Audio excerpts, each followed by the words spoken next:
Alright, you guys, we're back with another video. I'm finna put the it's a 2007 Chevy Silverado 1500 two-wheel drive, same truck from the other video, but this time instead of a transmission mount, we're gonna be doing the inner tire rods. So tune in with me, and I'm gonna give y'all a view of what we're about to do. Give me a second right here. Let's get these nuts off and we'll go from there.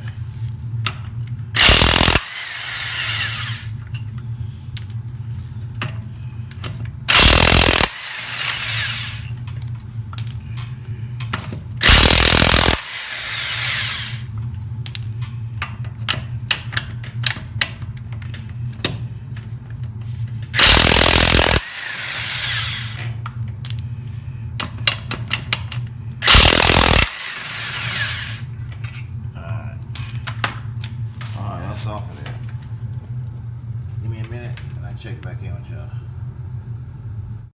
Alright, I got to turn to position the way we want it. Y'all see the new brakes over there. It's going to be a double job today. It's going to be a double video. We're going to have brakes and tire rod, inner tire rod. So the first thing we're going to do is loosen up this screw. After we loosen up this, then we'll unscrew this. And then we'll take that off. Then go a little deeper for that other clamp that's up in there. I'll check back in with y'all in a minute. Alright, this is the first thing I did, was unloosen this screw. Now that we unloosen this screw, we can unloosen that screw right there. And I'll check back in with y'all. So, we got the outer tire rod out, as y'all can see.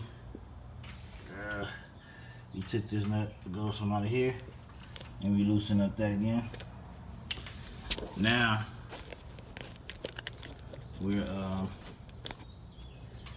just gonna lift this up here, and that's out of there, and then we're gonna take this. Wait, hold on, before we do that, hold on. Remember, they say you gotta count your turns and revolutions so that way your wheel alignment will somewhat be on point. So I'm gonna count them turns before I get ready to turn it. So let's go.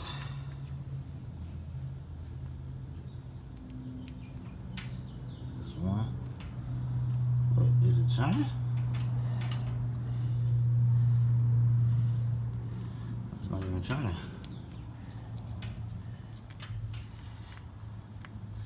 Give me a second. You notice once you take this off,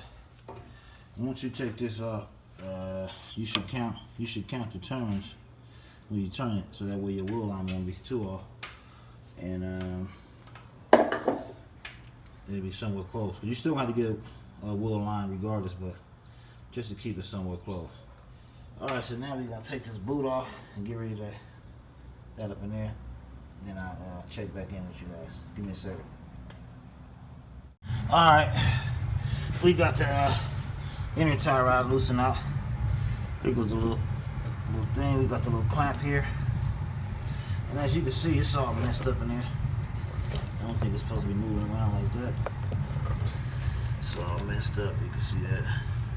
So we gotta unscrew that here. Get up underneath there, unscrew that, and figure it all out.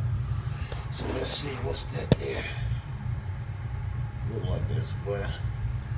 Hopefully nothing we gotta worry about. So let's screw that out. And hopefully put this new one in.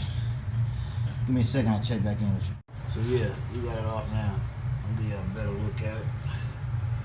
Y'all see how it's moving on around like that? We ain't supposed to do that. So we're gonna put that one in. Let's see if we can use this tool to get the job done. This tool here is supposed to go on, I think, like this. I just had it a little while ago. I think it's supposed to be like this. Yeah, about right there. Then we can grip it and turn it. Let me show you. Let me show you. Alright, we finally got it unloosened. We had to use a special tool for the impact on the back of it. So let's show you what I'm talking about. Oh, we finally got it loosened.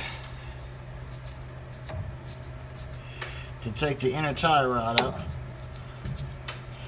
and we can replace it with the brand new one. Alright, this is the messed up one, and here goes the new one. Let me put them side by side, make sure they're right.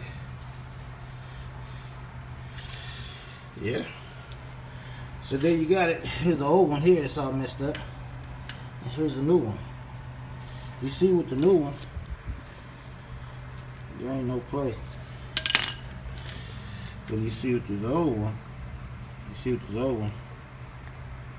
there's a lot of play. See that? I'm not supposed to be able to do that with my hand. So that's no good. So we're gonna change that out. And that's what it looks like once you take it off. That's what it looks like. That's what it looks like. Give me a second. I'll check back in with you. Alright. We got the inner tire rod in. And we got the little pouch, whatever you want to call it, little suction thing. Now, we're going to put this back on there. Just make sure you put it back on there that you count the turns when you first took it off. So you know how many turns to put it back on, so your wheel alignment won't be that much off. You still going to need the wheel alignment anyway, but just so you can be safe driving there. I think mine was at 14, so I'm going to turn it back on to 14. I'll check back with you in a minute. Got them all buttoned up. We all buttoned up. Y'all see the outer tie rod? Y'all buttoned up in there. Y'all see it. It's the new inner tie rod. Y'all see it. We got them all buttoned up. I'm gonna throw the wheel back off. And the brakes we did on this side. See, this should have been a double video. I'll tap back in with y'all.